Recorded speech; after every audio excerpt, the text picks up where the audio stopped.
salaamaaleykum les représentants du peuple yéen ñi taxaw les représentants du peuple laa leen di tuddee li ngeen def tey bu ñu ko xeeb 2017 2018 dañu ko doon def place de l'Obélisque boobu mbooloo mi nii la doon toll am na ñu daan wax naan sénégalais yi jaruñoo xeexal ñu ni leen déedéet ñun xeexaluñu sénégalais yi Sénégal la ñuy xeexal moo tax yéen Sénégal ngeen di xeexal Sénégal moo leen ñor te loolu gis nañu ni xeex boobu am na njariñ parce que place de l'Obélisque bañ ko doon defee tey boo demee fees na dell c'est parce que am nañu ko fa ji kon yéen a ngi ji fii dara mbokki waa Tivaouane mbokki département Tivaouane tey li ñu fi indi mooy xeex injustice waaye injustice du rekk kilifa ma ñu tëj ci ay waxi nasaxaandang xeex injustice du rekk ñi nga xam ni ñoom la justice di jaay doole xeex injustice daf ci bokk président bu incapable jël dëkkam sende ko en deux peuples ñenn ñi mu ñuy ay sàcc ñeneen ñi ñuy ay gor mu jël gor yi bëgg a xaawi seen sutura xiifal leen privé leen éducation privé leen seeni ressources ñu am ay élus locaux yoo xam ni defuñu seeni rôle jël forage yi jaay ko doxandéem jël suuf si seddoo ko seen biir def seddale bukki bii njuur bi sàmba mbokki waa Tivaouane damay wax ak autorité yi fi nekk fan yii yëpp nit ñi ngi naan nañu wax jàmm mi ngi ci loxo autorité yi ak ci loxo Macky Sall li fi xew mars am na ci dëkk bi Tivaouane lan moo ko indi woon moo doon injustice lan moo ko indi woon moo doon sénégalais yi nanguwuñu woon ñuy sàkkal pexe benn opposant niñ ko defee woon Khalifa Sall niñ ko defee woon Karim Wade ak ay yeneen citoyen tey nag Macky Sall pour bulimi pouvoir am xiif nguuram mi ngi nekk di ger ay mandataire mi ngi nekk di ger ay nit fii ci dëkk bi maire bii nga xam ni il est incapable et il est incompétent ñi ngi ko gis muy ger ay nit di jaay ay joxe ay terrain loolu mooy injustice autorité yi la ñuy waxal préfet en particulier le commissaire le commandant de la brigade de la gendarmerie et les forces de l'ordre si ñun ngeen bokk kenn bu mu dugal seen bopp que ni askanu Sénégal bi bokku leen ci moo tax ñu leen di wax ni leen wax leen ak autorité yi def loolu parce que peuple bi bu jugee yéen mënoo leen a téye population boobu peuple bi bu jugee li xewoon mars fii gis nañu la mu débordé donc ce message là est à l'encontre des autorités wax leen aussi ni le préfet de Tivaouane élection yii na ci tëddee njaaxaanaay Tivaouane gii bu fekkee ni bëgg na grenade bu mu ci tàkk na élection yi jaar yoon sinon la woon mars dina amaat janvier wasalaam. asalaamaaleykum waa gars yi na ngeen def gars yi dégguma dara na ngeen def vive la liberté vive la liberté vive la liberté vive la liberté vive la liberté kon nag bisu tay bi ginnaaw bi ma leen nuyoo ba pare xam nañ lan moo ko wundu nous avons en face de nous un régime dictatorial dirigé par le pharaon de Fatick. Tous les jours nous assistons à des injustices dafa jot tey nag bu mu jaam gi dog li xew ci dëkk bi bu ñu ko fajul kenn duñu ko fajal.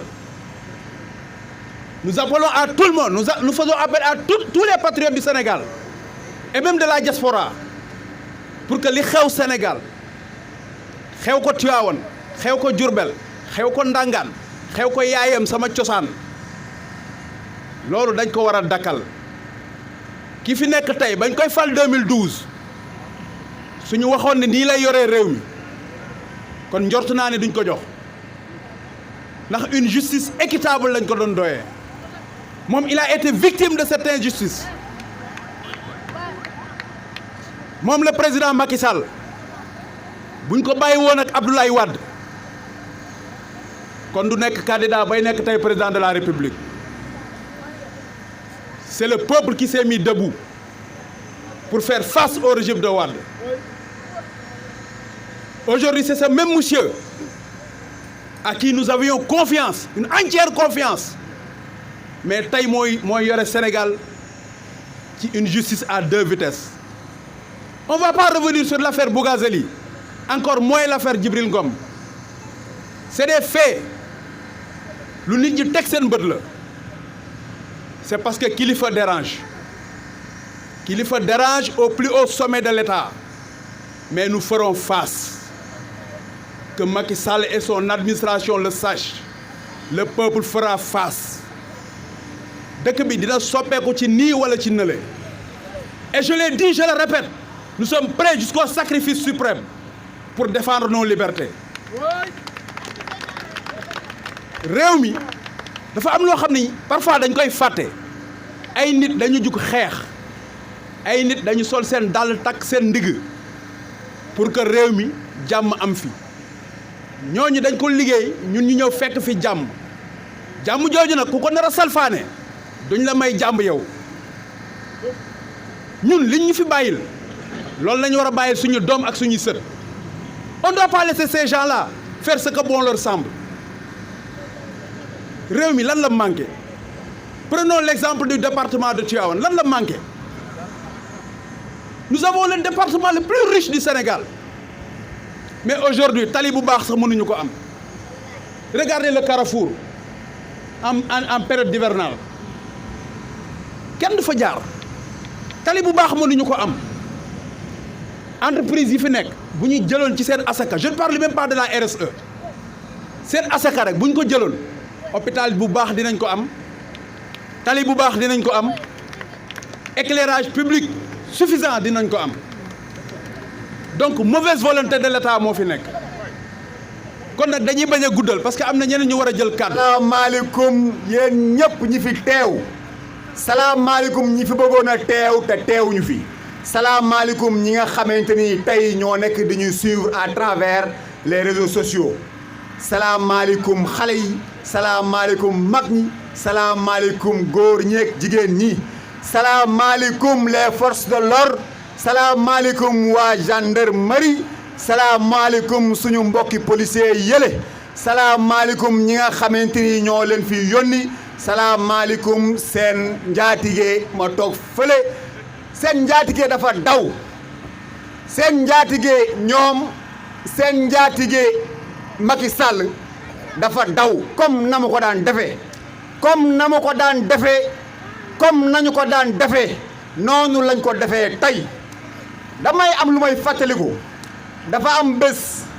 Alioune Badara Mboup je crois que bi ñu nekkee Tivaouane dañ doon déggante ak di gisante ci réseaux sociaux yi la première fois may daje ak moom à Dakar daf koy faral di nettali mais man mësuma ko nettali parce que daf fay tudd loo xamante ni mosu bëgguma ko tudd sama daje ak moom sama kàddu yu njëkk ak moom mooy lii mu wax léegi moom lay répété dañu doon daje à Dakar dañu doon daje ak les mouvements citoyens yi nga xamante ni ñoo nekkoon à Dakar dañu doon daje fële nga xamante ni moom la ñuy woowee place de l'Obélisque ñu ni dañuy marche waaye dañu doon néew ba nga xamante ni dañuy sax rus marche job ci tali bi bu ko defee daal dañuy xool comme que journaliste ya fa teewoon pour couvrir l'événement ñoom ñoo ñuy ëpp dañuy taxaw rek def ko benn conférence de presse far yàlla yamale ko foofu noonu ku nekk ñibbi loolu pour vous dire que ni à Dakar tey bu ñu demee bay organiser manifestation kenn du fa xaj on a été les précurseurs vous avez des frères vous avez des fils da ngeen a am ay doom ay mag ay rakk yoo xamante ni tey engouement bee am Ndakaaru dynamique bële am Ndakaaru dañ ci bokk ci ñi nga xamante ni ñoom ñoo ko taxawal ba tey ñu sañ a woote fas yéene gis ay nit ñoo xamante ni vraiment tey fa ñu koy wootee sax li ñuy olof naan foo sànni mbatt mu tag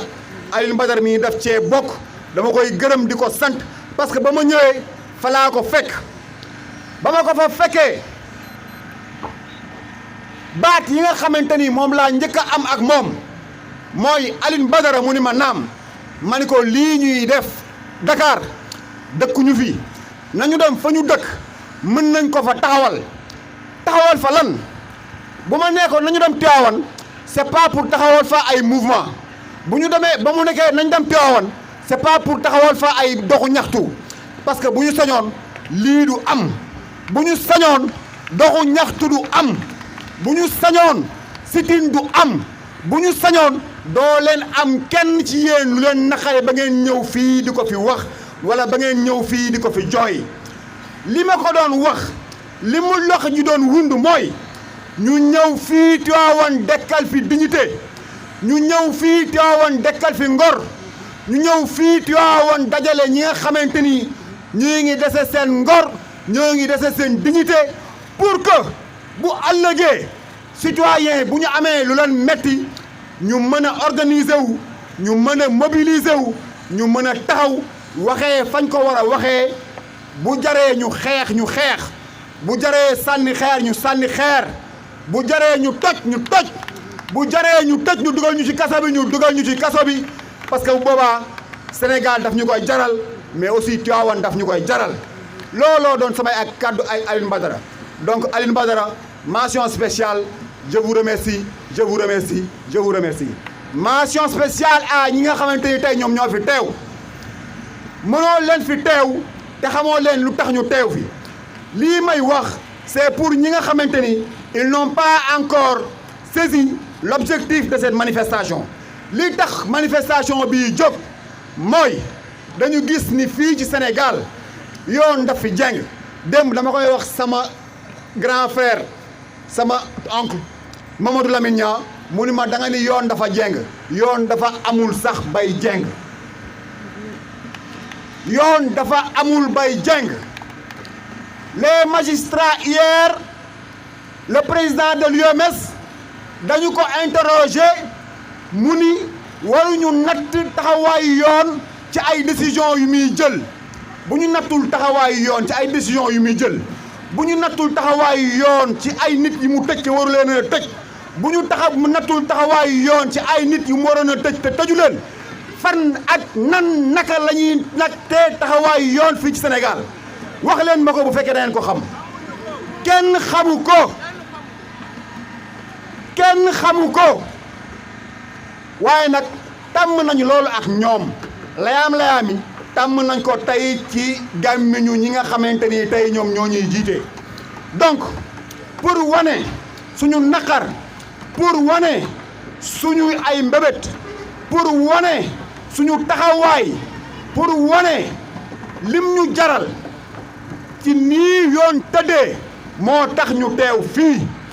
du ñun ñii rekk fi teew la naqari ñépp la naqari parce que ku ci amul mbokk am nga ci xarit ku ci amul xarit xam nga ci koo xamante ni yoon tey daf ko tëral foo xamante ni du lu ko gënal te pour mu génn fa du moom moo fay génne boppam bu leen xeeb taxawaay bii ngeen di taxaw bu leen xeeb taxawaay bii ngeen di taxaw bu leen xeeb mobilisation bii ngeen di am bu leen xeeb seen sa nombre laa ngeen fi gis tey nii la commencé tey bu ëllëgee mu ëpp nii tey bu ginnaaw ëllëgee mu triplé bu ginnaaw ëllëgee mu quadruplé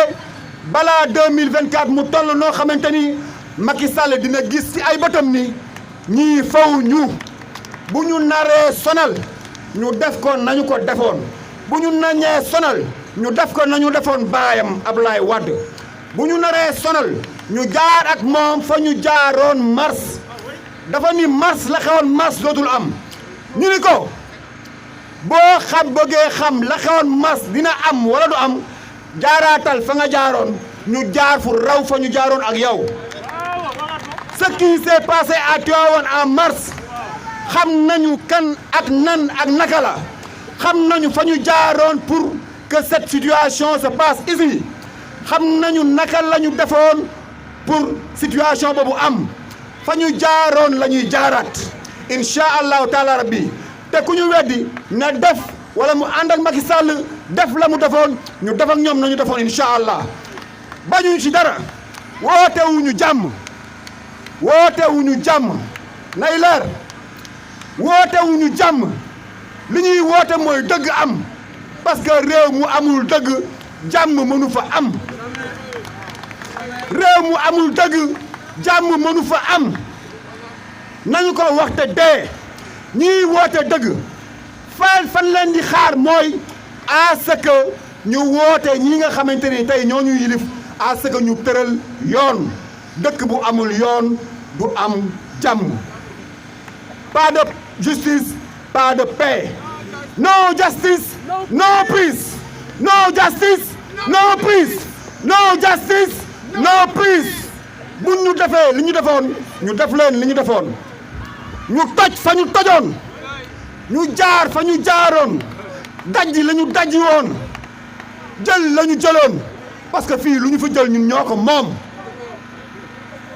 lu ñu fi jël ñun ñoo ko moom lu ñu fi yàq ñun ñoo ko moom sénégalais Tivaouanois dama leen di wax dara ñun xam nañu li ñu bëgg xam nañu li muy jar la ñu nanguwul a fay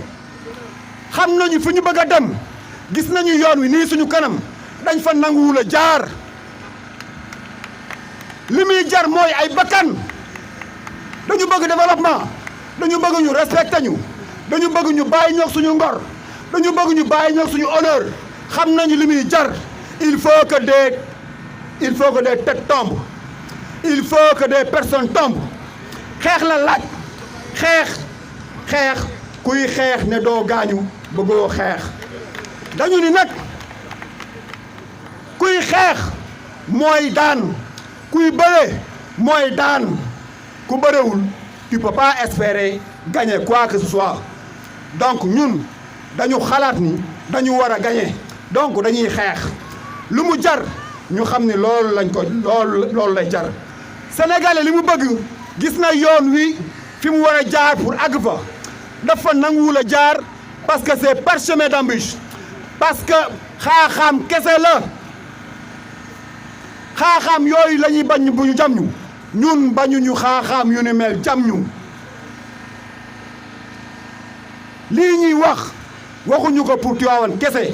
lii ñuy wax waxuñu ko pour le département kese lii ñuy wax waxuñu ko pour Sénégal kese dañu ko wax pour toute l'Afrique parce que on a compris que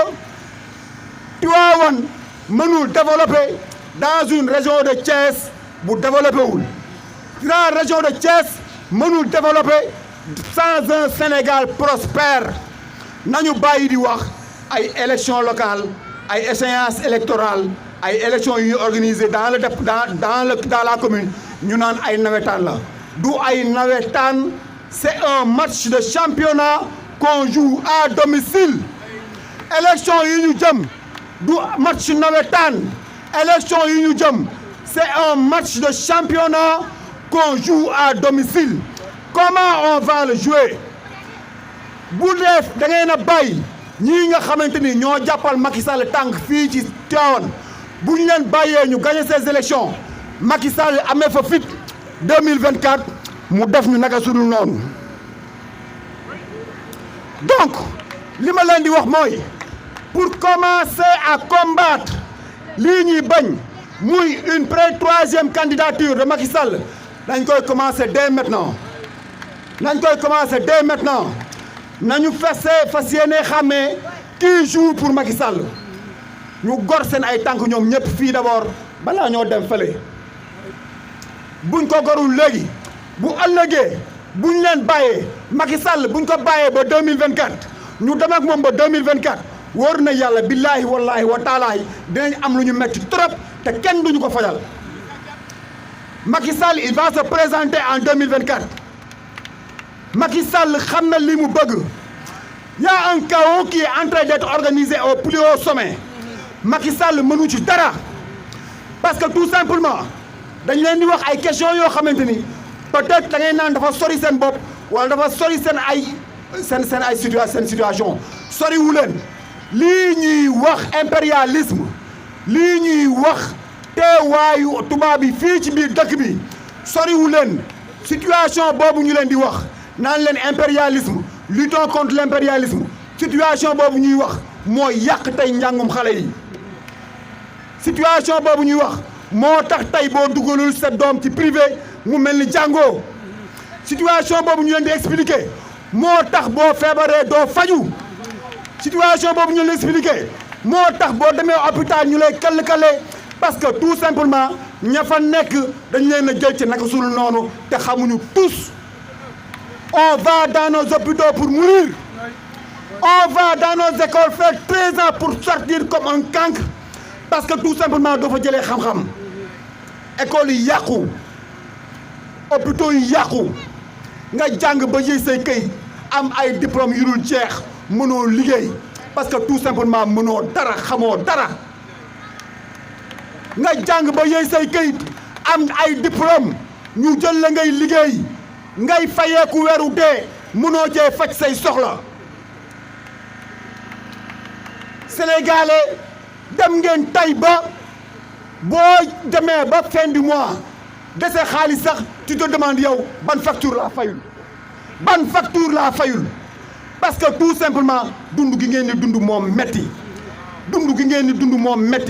Tivaouane dund gi ñuy dund moo gën a metti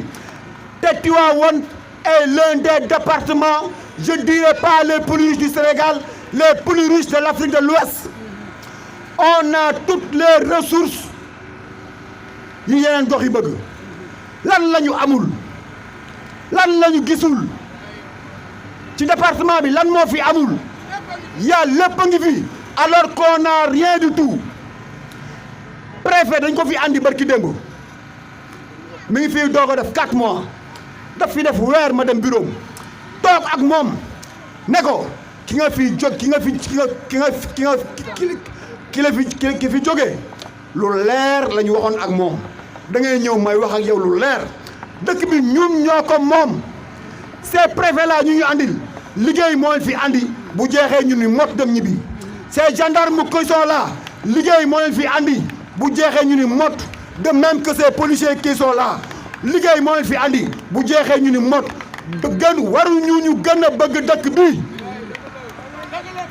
waruñu ñu gën a bëgg dëkk bi du ñu nangu kenn duñu ko yàqal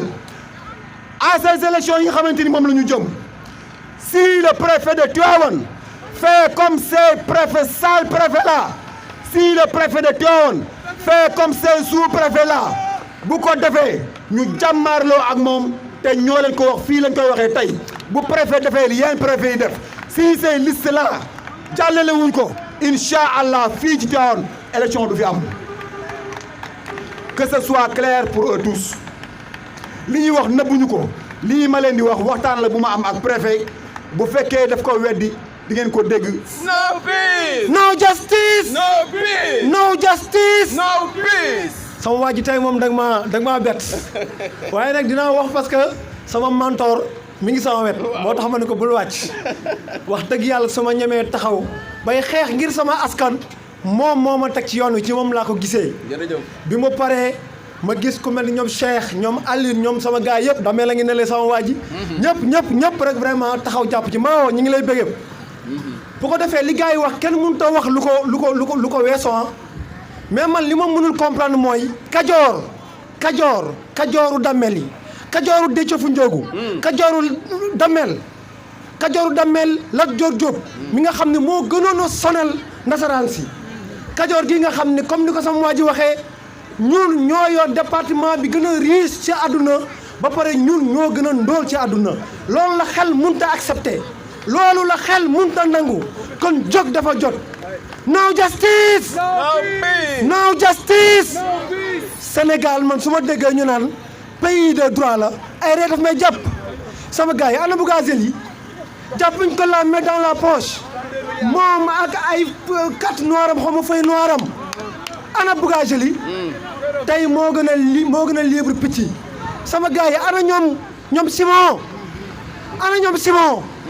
ana ñeneen ak ñeneen ils sont en train de pourrir dans les cassos or que les vrais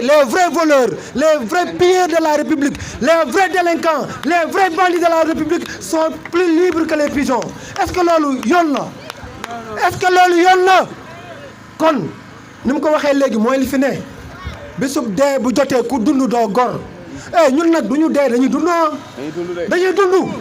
ñun du ñu dee dañuy dund xam nga tax ñuy dund ñi fi nekk buñ nangu la doxal yoon dañ leen fii jëlee on va les foutre dehors loolu mooy li am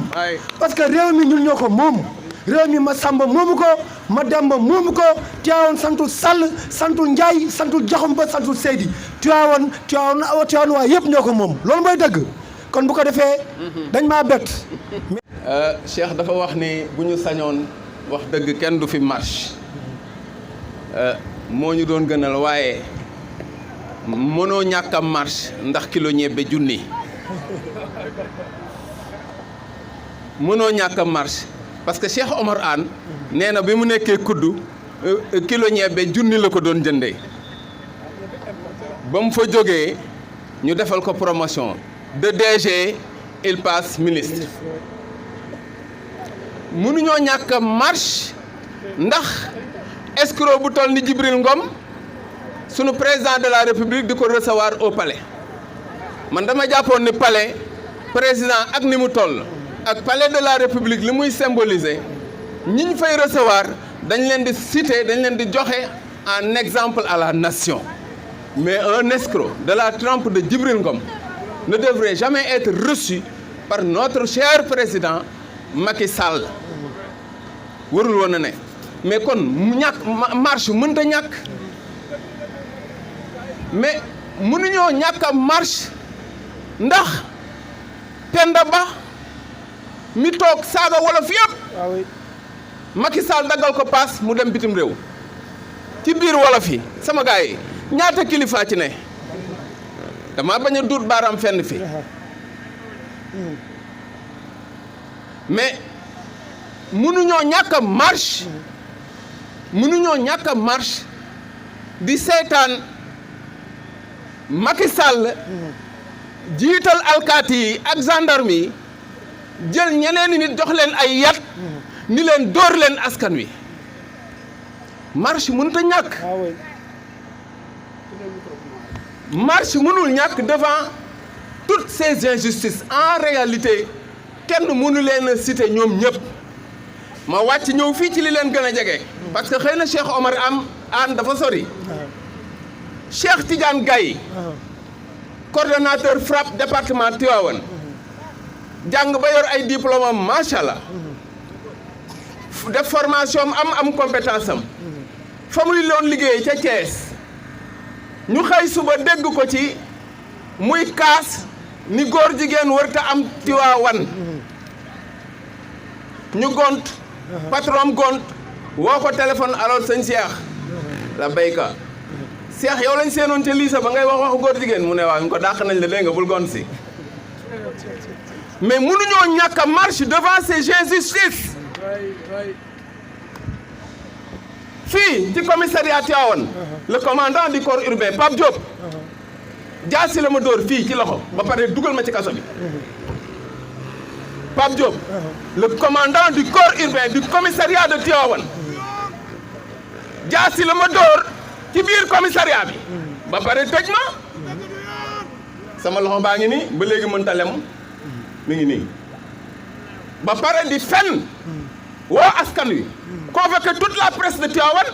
di fen naan la mu ñaaw dama ko laaj jaasi ji mu lànk ma song ko dóor ko xawma ban prise mu daanu loxo bi dam un menteur patenté un potentiel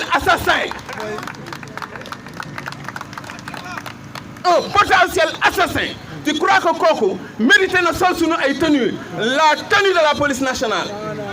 est-ce que dinañ toog ni duñu marche devant toutes ces injustices mais pire que ça il dit à la presse locale bu ma tasawaateeg moom bal laa koy dóor.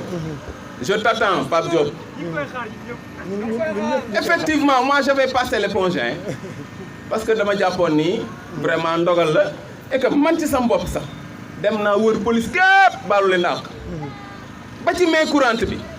dem bureau commissaire devant le préfet ñoom ñëpp ma baalu leen àq parce que moi aussi j'ai eu à faire des conneries quoi. Mais quand j'ai appris véritablement les réalités de ce qui s'est passé derrière moi, mais quand je l'ai rencontré mu xool ma ci biir bët ni man je ne m'excuserai jamais parce que je suis un agent assermenté. C'est là que véritablement j'ai senti ma colère. Parce que bu toogoon sax bañ a wax dara sax mais il me regarde dans les yeux, il me dit je ne m'excuserai jamais parce que comment il s'appelle encore, Kandji, l'adjudant Kandji, il m'avait dit que non, il va s'excuser, etc., etc. Parce que c'est normal que les gens, parfois, qu'ils se frottent et que tu fasses des erreurs parce que nit nga quoi. Que tu t'excuses, après on passe. Mais quand tu me regardes les yeux dans les yeux et que tu me dises que jamais je ne m'excuserai parce que moi je suis un agent assermenté, mais un agent assermenté qui ment à bout de champ. Et là, j'ai senti ma colère. Mais mon cher, l'injustice, ce n'est pas seulement les tribunaux, ce n'est pas seulement les magistrats. L'injustice, ce n'est pas seulement les institutions, mais il y a aussi l'injustice sociale. Parce que c'est important de le souligner. La justice sociale, je voudrais tout simplement, je me plais aussi à citer cet exemple, parce que sunu mbokk yi fii toujours dañuy citer Diagne Sy Mbengue, maire de Tivaouane, di wax ni dugal na ci dëkk bi nangami emploi, ñaar fukk, ñeent fukk, juróom-benn fukk, téeméer, et cetera. waaye moom emploi yooyu muy dugal ci dëkk bi daf ko jox ay rakam, ay frèram, ay sœuram, ay goroom, ay militant, ñooñu la ko jox. C'est ça l'injustice sociale. Parce que normalement tey bu ñu ni woon am na poste bu feeñ IPRES dañoo war a xool profil bi ñu soxla ñu def appel à candidature. bu ñu soxla woon benn poste bu feeñ CNO la même chose noonu la ñu war a def. bu ñu soxlaa recruter 5000 policiers mais nañ organiser concours en bonne et due forme. bu ñu soxlaa 5000 enseignants dañu war a organiser concours en bonne et due forme. Les plus méritants jël ko par rapport à la compétence. mais doo ko def ay lobby ay dugg fii génn fii di wootante téléphone. Même les anciens policiers dañ leen di woo téléphone di leen laaj est-ce que amu leen doom en âge bu mën a intégrer la police. Ça s'est passé comme ça aussi dans l'éducation. gars yi ay quota lañ doon jël ministère bu ne député bu ne PCA et cetera kenn ku ne jël sa quota nga dem jël sa waa dëkk. C'est ce qu'a fait Siré Dia avec la poste ba poste ngi nii tey yàqu na yaxeet. Recrutement à outrance lu ko neex mu def xoolul lu poste attan tey le DG il dit que suñu produit yëpp bu ñu ko boolee ça ne dépasse pas 8 milliards alors que ils ont une masse salariale de xawma 16 xawma 17 milliards. Tu vois avec ça cher il faut que ñu marche. Avec ça marche mënul ñàkk. Mais tout ça résulte d'un vaste complot, d'une grande conspiration orchestrée au sommet de l'État avec la France, la mère patrie, l'État du Sénégal, l'administration, à savoir les préfets, sous-préfets et autres démembrements, les forces de défense et de sécurité, l'aristocratie représentée par les affairistes et les entrepreneurs et les marabouts. C'est ça la grande conspiration qui sévit aujourd'hui. Et tout ça c'est le dos du peuple sénégalais. Effectivement, le marabout est dans son coin qui reçoit ses mallettes. L'entrepreneur, les affairistes, ils sont là, qui reçoivent leur exonération fiscale d'une valeur de plus de 500 milliards par année.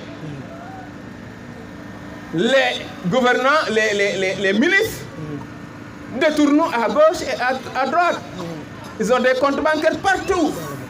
Le chef de l'État, n'en parlons pas. Jusqu'à Houston. Jusqu'à Houston. Jusqu'à Houston. On va faire tabax ay taax. Di am ay comptes bancaires dans les paradis fiscaux. Déggoon nañ fi sunu maire Diagne Sy Mbengue fan yële ci ginnaaw. mu photo wu ci bato bi naan je suis en vacances à Panama ma ne ko erreur nga tey moom erreur nga lii moom dangaa erreur lu ma war a ko woon def ci Facebook bi je suis en vacances à Panama bu sëñ bi juum nga Panama non gars yi xam ngeen Panama vous voyez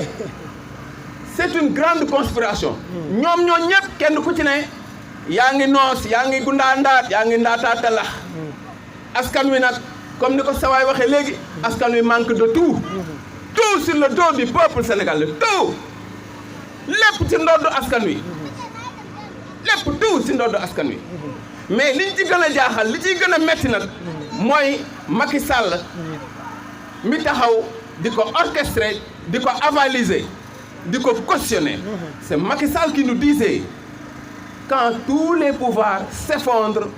sous la toute-puissance du chef de l'État, c'est parce que le pays est en danger. Macky Sall lui-même qui nous disait ça. À ce moment-là, il était à la conquête du pouvoir, mais en ce moment-là, il était surtout harcelé par Abdoulaye Wade et son gang. Mu dem ba Touba di fa jooy. Kon nag gars yi wax ji kat du yàgg du sori dama ni la souveraineté ça s'arrache l'indépendance ça s'arrache ça ne se négocie pas non toog di waxtaan non grand xoolal dama bëgg raquette policière yi ngeen bàyyi ko parce que nangam non yow monsieur le ministre vraiment keroog détourné nga fi 1 milliard vraiment dama bëgg léegi nga wàññi détournement bi quoi booy del dóor sax ay 200 millions non ça s'arrache ça s'arrache parce que ñoom boo seetee seen armada ñi ngi yokk seen ay blindé di yokk seen ay gaz lacrymogène di yokk seen ay fital pour nous dire que nous préparons à vous tuer. Il faudrait que nous aussi qu'on leur dise que nous préparons à mourir sous vos balles. C'est ça la réalité. Le dernier message dama koy lancer waa APR ndaxte tant que yéen a ngi topp ci ginnaaw Macky Sall di ko tàccu muy continuer di rey askan wi. Il en a déjà tué 14. Je devais être le 15e. Yàlla ma defal sutura. Parce que jaasi bi Pape Diop le commandant du corps urbain fii la ma ko njëkk a dóor. Le premier coup fii la ma ko dóor ci biir. bu ma nee bëreet la ma dóor beneen coup bi fii. bu ma deewoon aussi je serai le 15e mais konoon ni mu convoqué woon presse bi di fen noonu lay convoqué waat presse bi di fen day wax ne Lamine Niang dafa xaru ci biir kaso bi wala Lamine Niang nangam alors que c'est lui qui m'a tué. Heureusement que je suis là pour lui dire à chaque fois qu'il ment, monsieur tu mens, c'est pas vrai. Heureusement, parce que ça se passe comme ça dans nos commissariats.